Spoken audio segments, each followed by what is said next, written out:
The only thing that'll have you start to get out of that script loop of I am a failure is when you start succeeding. Is when you start experiencing what it's like to not fail. Hi, I'm Caroline Howard, a biblical counselor and certified life breakthrough coach. And I'm Chris Oneth, marriage and family therapist and executive director of Downey Park Counseling Associates. Welcome to Our Next Question, where we attempt to answer the questions of life through conversations in psychology and Christianity. Remember, this is a place of discovery and definitely not the final answer. You're going to tip that thing. You did that perfectly. Thank you. That's the start of our program. You're going to tip that You're thing. going to tip that. We're tipping the scales today. We're not. So if you were doing something that could be tipped, and that's the first words you heard, you're going to tip that thing. Maybe it's prophetic. How so? Welcome to our next question. We're back. I suppose we should do that. We were gone for a couple weeks. It was good. It was good to be gone. Yeah. And it's good to be back. It is.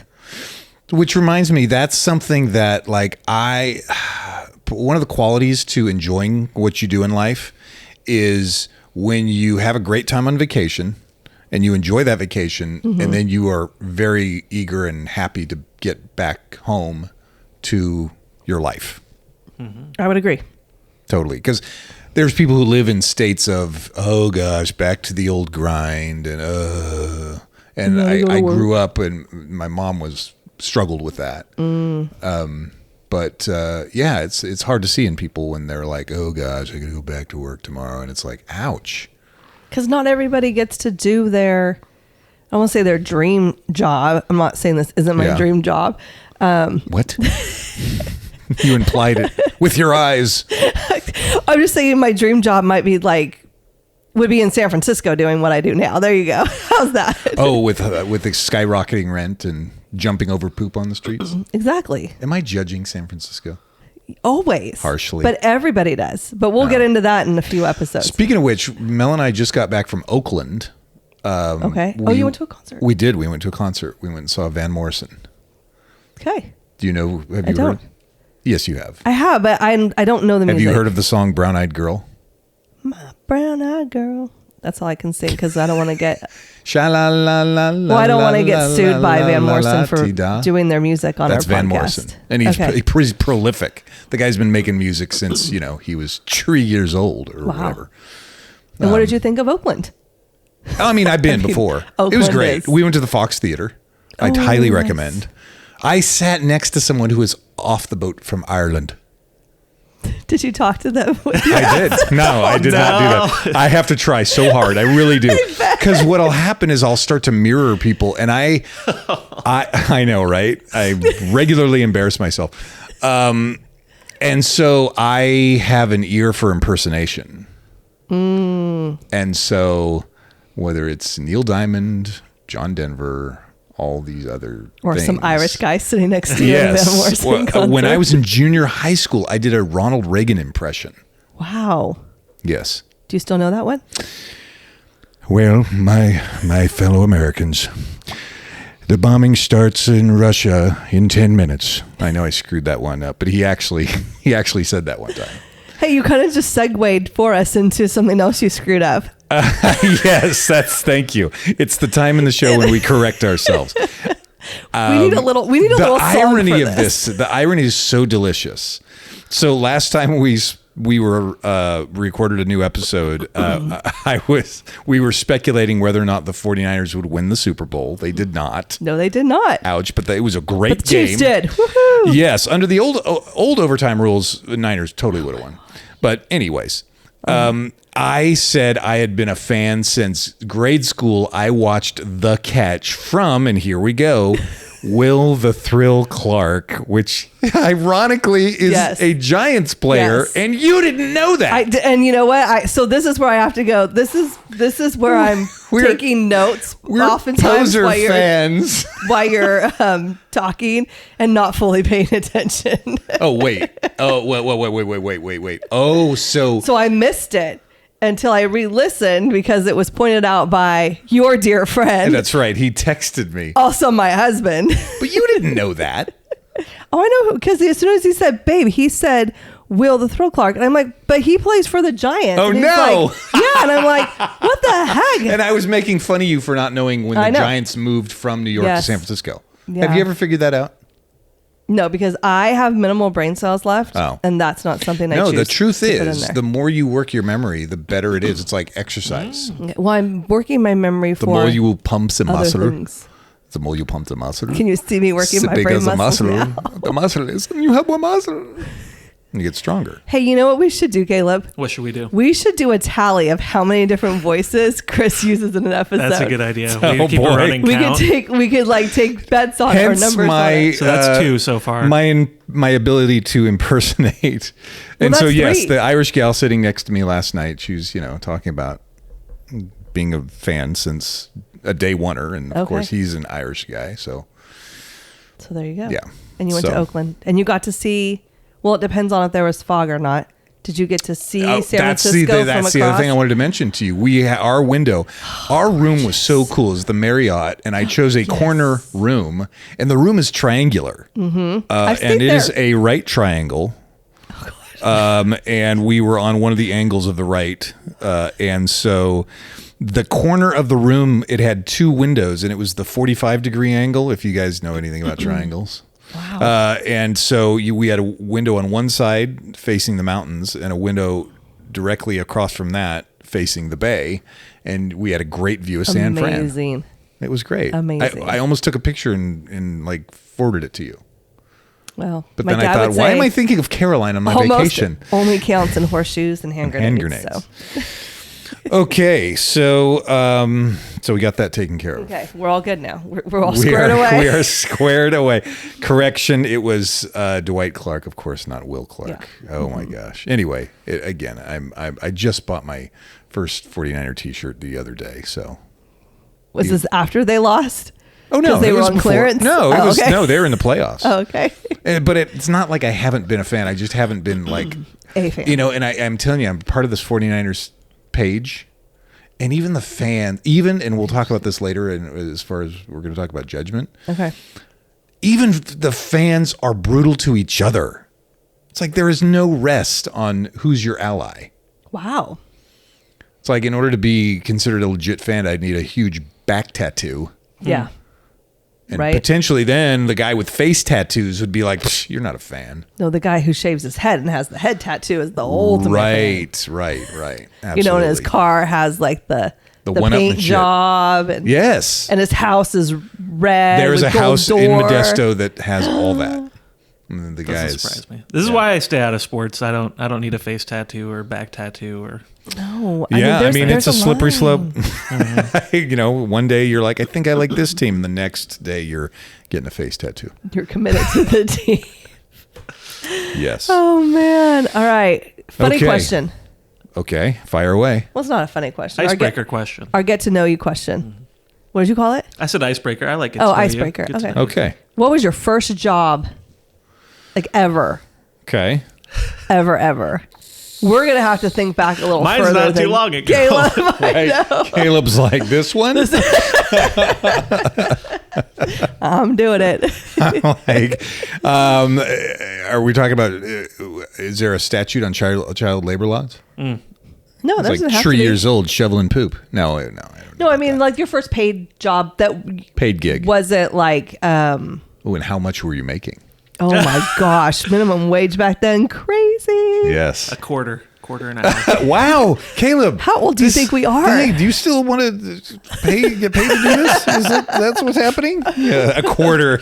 Yeah, they just flipped it to you Four. at the end of buy every you, shift. Hey, that could buy you a house back then. They just, with the thumb, they think it was here, kid. $4.25 was Oh, I minimum was wage. $3.35. Wow, you win. I win. So my first job was at Tori Japanese Restaurant. Oh yes, I love It is that still there today, and it has changed very minimally place. Yeah, compared to what it was. yeah. And I worked for a guy named George Tani, Okay. and he had his wife. His wife was from Japan, Yeah, and I do not know her name other than we called her Mama-san. Mama-san. And the fascinating thing about that, and I look back on that, and I think if I had the wherewithal, I would want to sit with George and his wife and talk with them about what they had been through, because he was a Nisei Japanese, second generation, and his family was put in an internment camp by, it still gets me to this day. I used to teach history, and so I would teach on Executive Order 9066, and yes, I know that. I will not have to correct myself on that one. On how we just seized all the property from them and everything and sent them away. But what we don't hear, and what I think we need to also hear more of, is how many people took care of those farms for the Japanese that had been taken away because they were such a valuable member of the community. Yeah. So anyway, George and his family were interned, and he went through some stuff. And his wife came from Tokyo, and her story about the Tokyo bombings, she said, she come out of a bomb shelter, and all the Tokyo frat. And I'm like, wow, okay. And and the other interesting thing about her, and she was probably 5 foot nothing and weighed 90 pounds. Yeah. And but a very headstrong, no nonsense, sweet lady, but in the same vein, she explained this to me, that she drove an American car. She drove a Mustang, like it was like an 80s Mustang, like the worst years they had. And she felt convicted about driving an American car because she was Japanese and owned a Japanese business. Oh, wow. Oh, I know. It's so crazy. They were true patriots. They were just, they were cool. So that's cool. What did you do there at Torrey's? I caused trouble.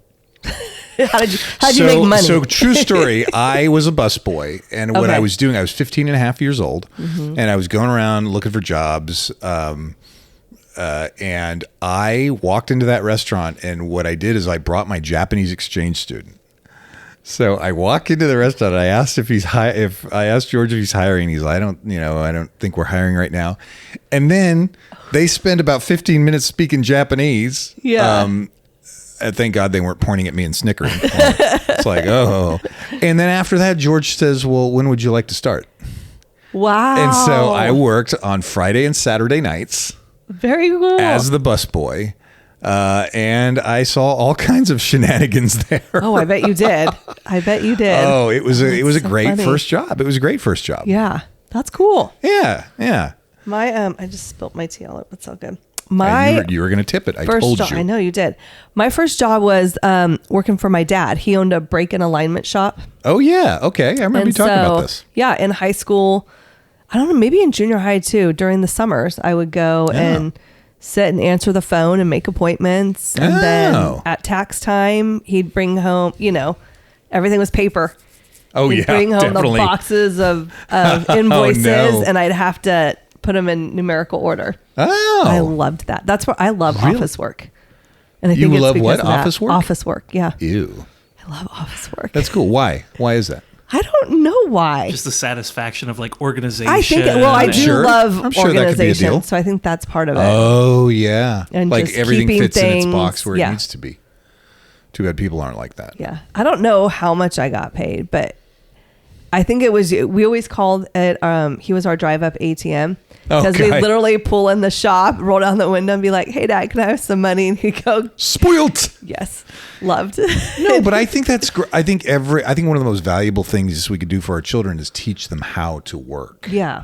Yeah. Right. And I've talked to Chris, your husband, a ton about his first jobs and how it taught him what kind of worker to be. And he was doing construction work in junior high. Yeah. Craziness. So how come he's not still like doing construction at the house? Doesn't he call people to fix everything? I mean, he couldn't he do it? Are you calling him out like right No. now? Oh my gosh. You know he's gonna he beat me listens, up. right? He's gonna choke me out. I'm not gonna see it coming. Like, why?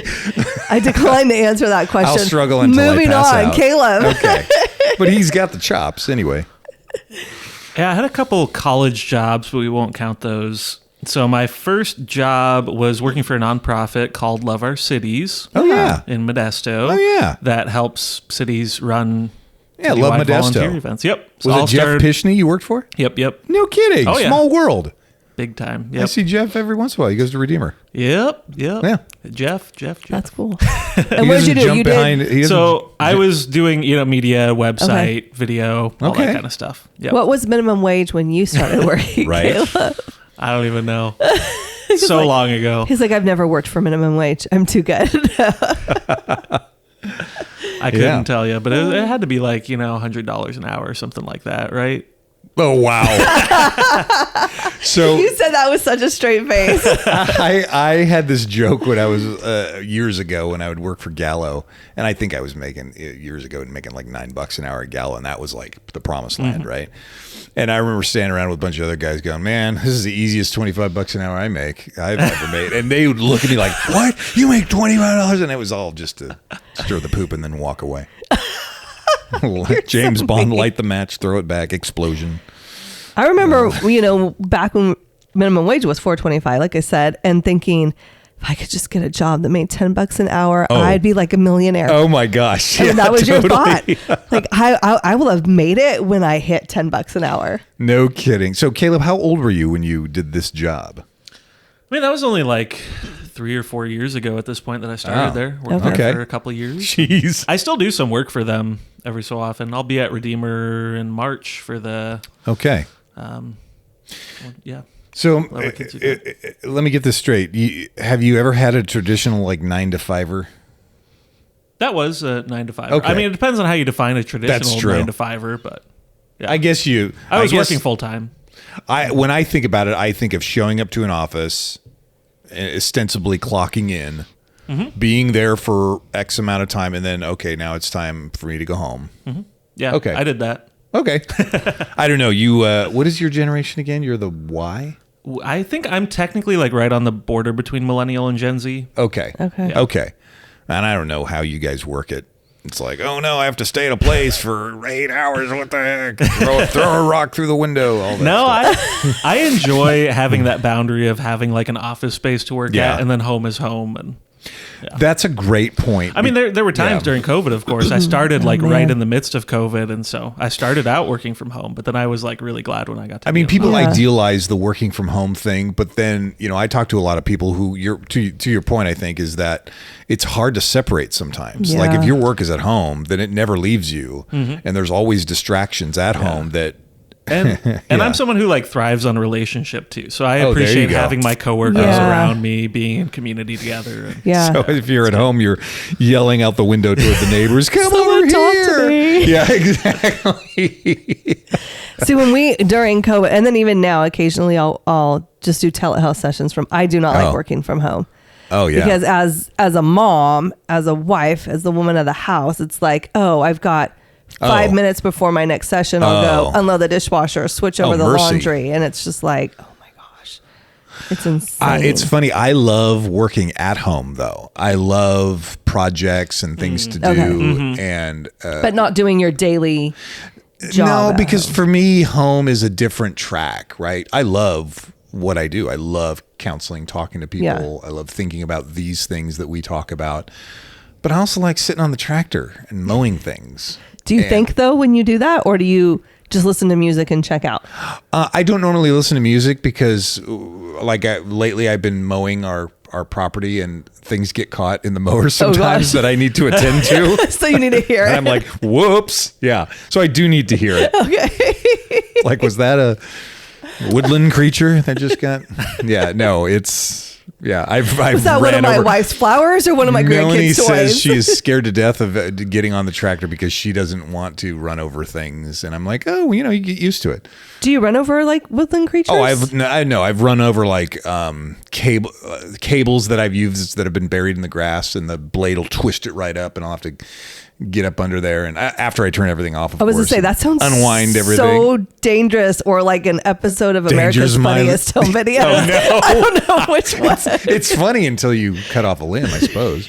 Yeah, exactly. No, but Danger's my middle name, so you know this. Oh, Christopher Danger. right. There's other stories I want to tell about. We gotta get into my our property, question. but we got I know, to look, get to this. Caleb's thing. always so good at keeping us on track. Okay, our question Yes. is, what are the 5 stages of acceptance? Okay. Have you seen this? I looked at. It's laying not around the seen that. office. Which office? One of them. No, I did briefly skim through quickly your article that you wrote on this. Oh, this. Absolutely. I have it somewhere. Yes. So. Now, why is this important to talk about? Well, you picked the topic. Oh. So you tell me. Okay. Now that sounds like I'm just blowing smoke. No, I think it's the whole reason I wrote okay.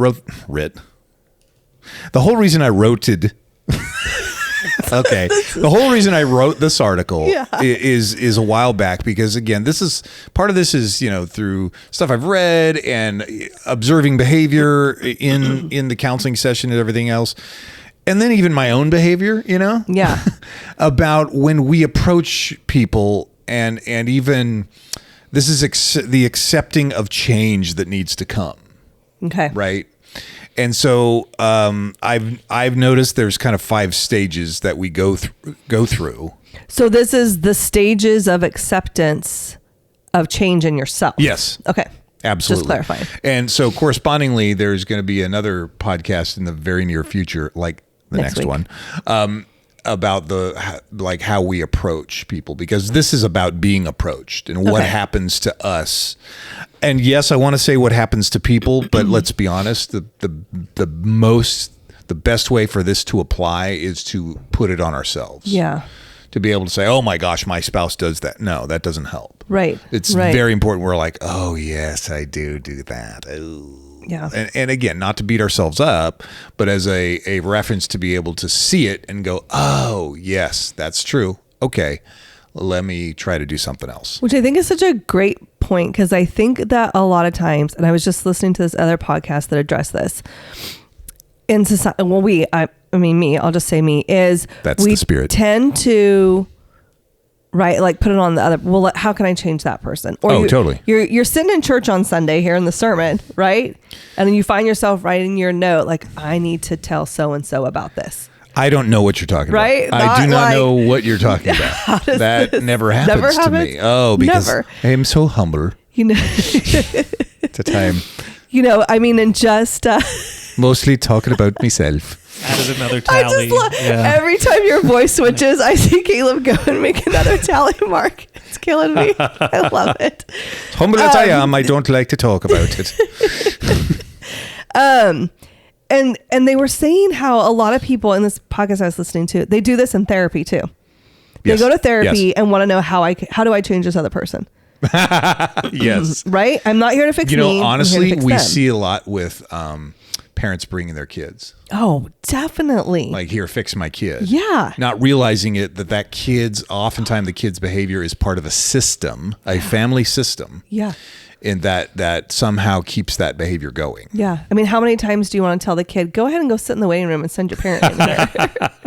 I do pretty much every time I see a kid. Here's a quarter. And he looks at it and goes, this is not going to do anything. That's minimum wage. What are you talking about? There you go. Yes, exactly. Okay. So stages of acceptance for changing yourself, not anybody else. Okay. So let's pretend you're approached on something. Okay. And by the way, here's the other thing. If we notice it in someone else, I think it really important to be able to hunker down and reflect and to say, how do I do this? It may not be the exact same way, but you will, I guarantee you do some sort of form of this. Okay. Not you, Caroline. Yes, of course you, Caroline, but no, the you Caleb. of all of us in general. The you of all you. The me, myself, and all I, y'all. and you. Yeah. Okay, thank you. The collective we. The collective we. Yes. Okay, so there's a couple of, I'm actually looking at a cheat sheet that I print up and I give to people. And there are essentially stages and outlooks. And there is like an umbrella stage. The first huge stage is I am the problem. And stage number 1 in I am the problem is a resisting sort of stance. People resist to when you approach them and say, hey, can you work on this? Right? So by saying I am the problem, is it more like this martyr victim kind of a thing of like, oh, yes, I know I'm the problem. I'm the issue. No, yes, there are elements to that. Okay. You're very right. But we have different reactions to that notion. A lot of times we don't see I am the problem. We don't see it at face value. We immediately, especially in the resisting stage, we immediately go to how dare you? And the feelings associated that are disbelief and dismissing, or even fear and anger. And so we take our fear and anger and we might escalate, right? But deep down at its core, it's this internal belief that I am the problem. Okay. And that is most evident in the next stage, which we'll talk about. But before we do that, there are usually, I like to call it, in the resisting stage, there's 5 Ds that we need to be aware of ourselves doing. And they stand for dismiss, deny, defend, deflect, and distribute. Right. And so let's say my wife approaches me and she says, Chris, I don't like that you do this thing. And my dismissing might be, you don't know what you're talking about. That could be one example. Another example is like, okay, I'm sorry. All right, I'm sorry. And that's not, it's still like I have these feelings that I don't know how to deal with. And so I just want to move on. Right. Okay, I'm sorry. I'm Right. sorry. Well, that doesn't do it, right? See, we got to sit with our feelings, got to be okay with them. The second D is to deny. And denial looks like, if my wife approaches me, I immediately go to like, when, how? And that's essentially a, hey, prove it. Yeah. And that question when I'm saying when, there's different heart attitudes when I'm asking when did I do that? Yeah. One heart attitude is, you tell me so then I can bat it out of your hands and defend myself. Right. In other words, whatever you tell me is going to be fuel for me to convince you you're wrong. Right. No bueno. Right. Another heart attitude when I'm asking how is to truly seek understanding. Yeah. Like I really need to have a handle on this. Yeah. Right. So denial is that like getting into that lawyer argument stage. And so we don't want to do that. Defend is another form of denial. And it's when we say, well, I did that because of this and this and this. Right. I suppose even not truly hearing the other person out, but explaining to them how you didn't do it, or I don't know, convincing them again that they're mistaken in some way, shape, or form, or they saw it wrong. Right. Deflecting is, well, I did that because you did this.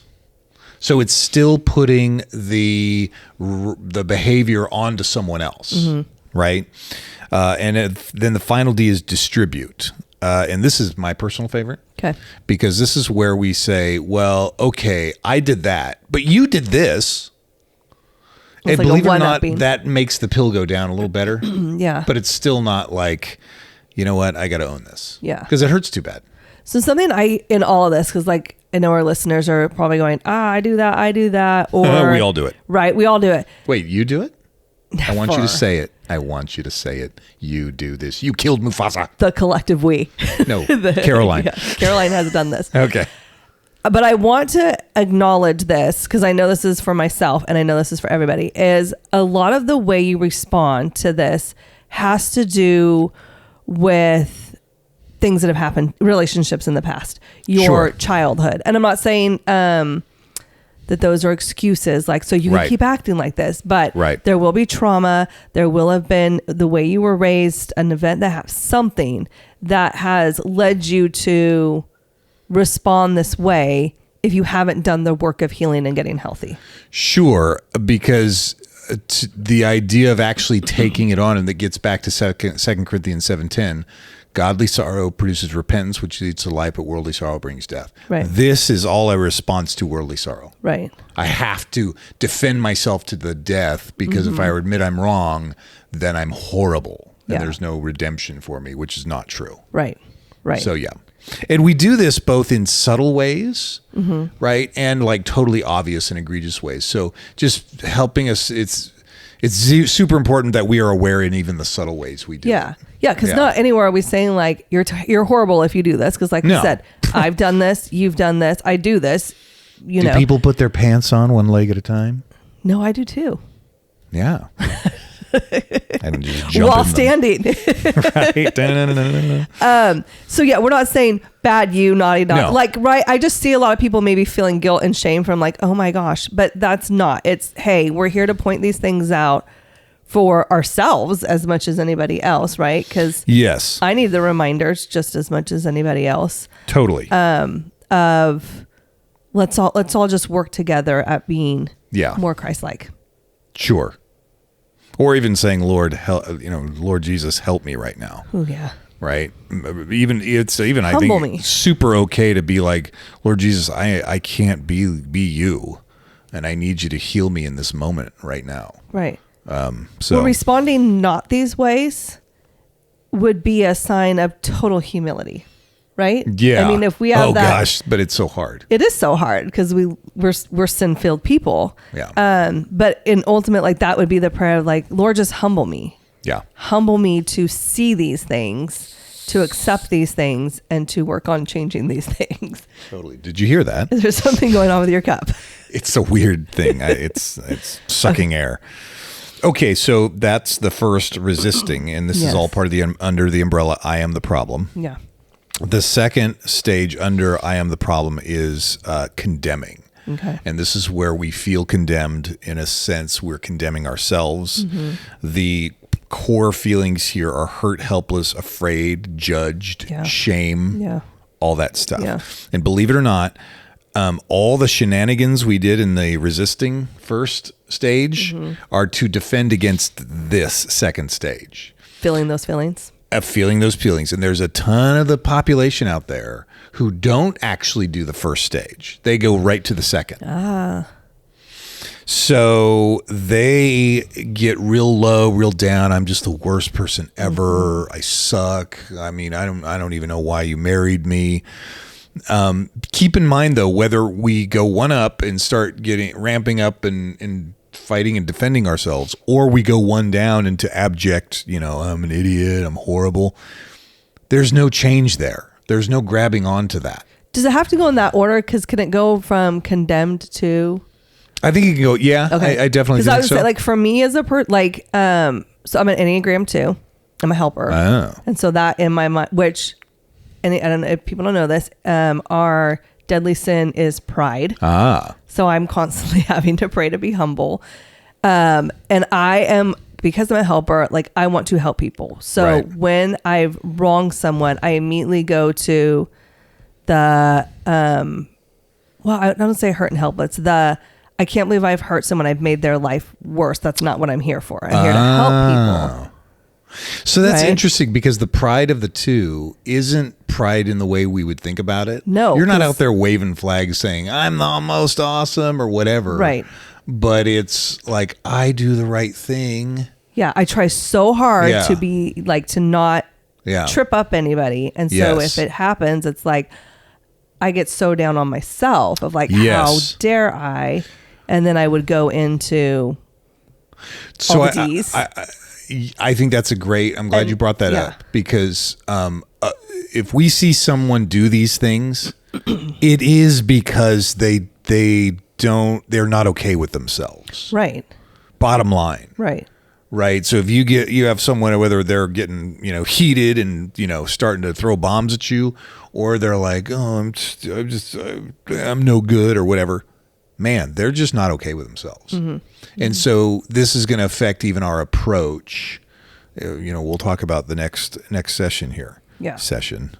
I mean, Are we having a session? a session. You're not gonna whatever. charge me for I this, just are said you? Session. So I can't afford your fees. so with the condemning phase, they're still running from the pain of having to change. Yeah.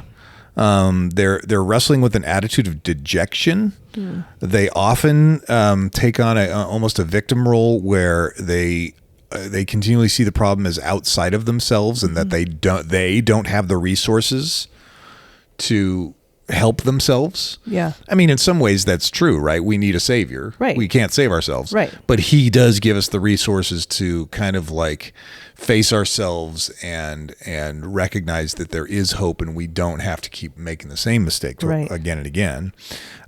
This attitude is of the condemned is that they must be rescued. There's codependency issues that come along with that, and also a paradox of perfection. Like somehow I have to do everything right, and if I don't and someone points it out to me, that's going to kill me. Yeah. It won't. No. I know that doesn't make it any easier, but there you have it. Nobody's perfect but God. That's right. We're all That's gonna right. screw it up. Face it. Okay, so those are the two under the umbrella of I am the problem. Okay. There's a transition from I am the problem, and then stage 3, we begin the accepting stage. And those feelings that, the feelings that come along with the accepting stage, the accepting that, yeah, maybe I do have an issue here, are uncertainty, regret, guilt, and reflection. It is the shift between I am the problem to I have a problem. Which I love. Right. I just, because I don't know, it takes me back to like when you're trying to process feelings and it's not someone made me feel that way, but their action or their words. And so it's your action or your words that were the issue, not you as a human being. Yes, totally. And I think a lot of people get stuck on that. Oh, sure. And so then which we as human beings are created in God's image. Right. And so that part is great, amazing. But yes, then we go do the absolutely. sinful stuff with our actions and our words. Well, honestly, I see the sinful stuff as, I think of this example of like a 2-year-old who you're giving them like this very expensive, I don't know, like electronics or whatever. Yeah. And they're like hitting it with a hammer thinking it's a game. This is the game we play. And they ruin things. That is kind of our sin nature. God gives us these tremendous gifts. We then, the sin comes when we try to use those gifts to save ourselves. Yeah. And we try to save ourselves by controlling others, by staying away from, all the things that are uncomfortable and So during this accepting stage 3, like I said, the feelings are uncertainty, regret, guilt, and reflection. The shift from I am a problem to I have a problem. This involves self-examination. The deal with self-examination is, though, if we do self-examine, that might bring up some difficult feelings. And so even during the self-examination, we can revert back to, stage 1 where we start to resist again, and then we condemn again, and then we kind of come out of that and say, okay, no, I've got to hold the line here, keep my head about me and realize, okay, no, I'm not the worst person ever, or I'm not going to burn this house down. Right. I've got to, in the self-examination, there could be a healthy guilt. A healthy guilt. Right. Which is good. I don't think people realize there's a healthy guilt. You're absolutely right. You are absolutely right. In kind of our popular culture, it's like, oh no, guilt is bad and shame is bad. Right. I think there's actually a healthy guilt and a healthy shame, believe it or not. Because sometimes we do stuff to re-traumatize ourselves. We do stuff that honestly brings us shame, and I think shame is meant to be felt for a split second before we hand it over to Christ. So I guess when I say healthy, I'm not saying, hey, have more shame. I'm not saying that. But I'm saying if you do something and you feel bad about it, that could be shame telling you to not go there anymore. Right. It's not something we sit in. No. Exactly. Like the healthy part of it. That's the toxicity of it. When we sit in it and think, I alone have to make this right. Right. And even these two stages, the condemning and the resisting and condemning, are all about like, I can't accept my own imperfection. There could be a healthy guilt guilt that says, you know what? Yeah, I did that wrong. And I'm so sorry. Yeah. Okay, so the big transition from I am a problem to I have a problem. Stage 4 is a freeing stage. Yay. And those feelings are the feelings of realization, kind of, for lack of a better term, enlightenment and like direction. It's like, okay. And that's where we start challenging our new script or putting a new script in. Yeah. I want to explain something about the script because,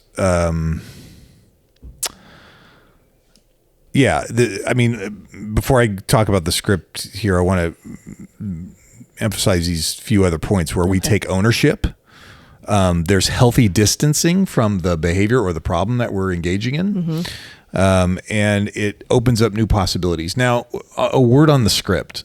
So the most popular form of therapy out there is cognitive behavioral therapy, CBT. Yeah. Right. And that has to do with challenging our beliefs and essentially challenging our scripts. Right. So many people will engage in what are called positive affirmations. They'll look in the mirror and they'll say, you're good enough, you're smart enough, and doggone it, people like you. That's Stuart Smalley back in the days of Saturday Night Live. And it's kind of a ha-ha thing. But there's a lot of people who try to challenge those scripts. And from what I hear, and what I experience, it's like, I can't.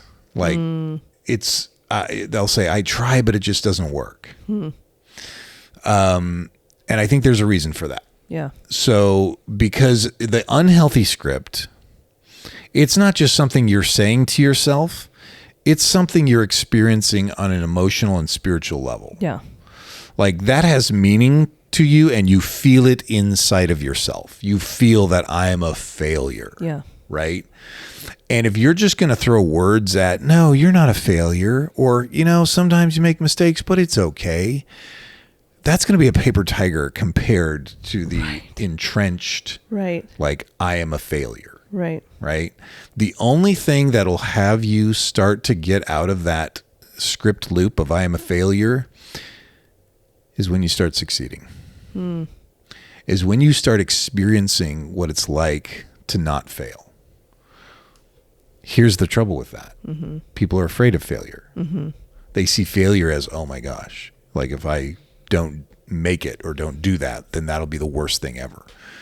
Not realizing, of course, that, again, I even challenge the word failure. You can just change it to experience. Yeah. Right. And so let's say I didn't pass that test. Right. And so I have this script that says I'm a failure. I can choose to say, I'm just not going to take that test anymore. I'm just going to not go to school anymore. Right.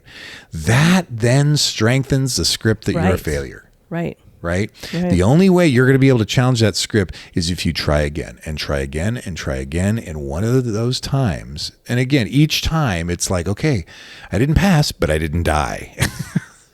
I didn't die. Yeah. So I'm going to do it again, try it again. I think, okay, if I do this different or do that different, okay, that'll be and I'm telling you, one of these days you will make it. And then that's the experience that helps you to say, oh, now I know what it is to succeed. Yeah. And you could apply that to so many things. So I always take CBT and I feel like it's biblical. Yes, it is. Yeah. Right? Because Totally. God literally says to take our lying thoughts captive. Right. Right? Take your thoughts captive, give them back to God. He will get rid of them and think on what's true, right, noble, just, and a good rapport. And have a list of what those things are true. Yeah. Right? I'm not a failure.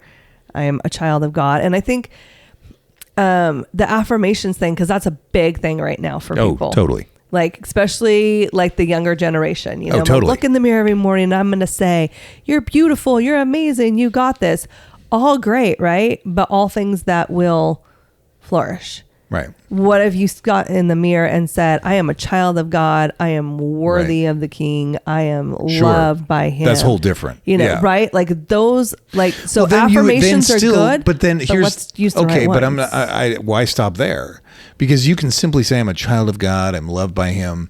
But if you don't do anything to back it up, to experience, and I'm telling you, experience is the emotional and the spiritual, it's this existential place where it permeates your entire being, where you experience being loved by God. Right. So this gets back to even Christians like denying themselves fun. That's terrible. Horrible. Or even denying themselves. God created me, so I know He wants us to have fun. Or even denying yourself like cool experiences, or even stuff that's like, okay, so I was going to hold off till another podcast, but I have these mounds of dirt on my property. Yeah. These big fat mounds of dirt. Yeah. And so for weeks, I've been telling myself, I'm going to take my motorcycle over these mounds of dirt. And I'm like, I got to do this. And I told my wife, Melon, I'm going to take. So, okay. So the script is, I'm going to take him over. And then the other script that I was fighting against is, man, if you fall, you're going to break something. Going down. You're going down. Right. And so that would then be reinforced. And I would experience the, not necessarily falling and breaking something, but inside me, that fear that would reinforce, don't do it. Yeah. So I challenged it. Okay. And I did it anyway. And it was so righteously awesome. Did anybody video it? No, I'm going to have my wife do it next time. Okay. And that'll be the time I break something. So I went, we have different size mounds of dirt. And so I first went over the smaller ones and I'm like, I think I got this. And so then I went on the big one that was dogging me and I was like, yes. And I came back and my wife and my son were like, what were you doing? I'm like, being awesome. Did you get air? Like, are you getting... No, I didn't get air. Okay, It's a 1200 size cc motorcycle. It's big. Right. It's these aren't the size of motorcycle that I have. I mean, again, it can go off road, but the very best off road motorcycles are around 250 cc, right? And again, it's a size thing. And so 250 cc. Let's say that's about 200 pounds. Okay. Versus my bike is about 500 pounds. Okay. So when it tips over, it's hard to get up. Gotcha. If you had a 100 pound bike, you tip that thing over and it's like, it's not a big deal picking it up. Yeah. So, and you can break your leg on the one end, but bike too. What's that? You have 5 minutes left. I just do I? Yeah.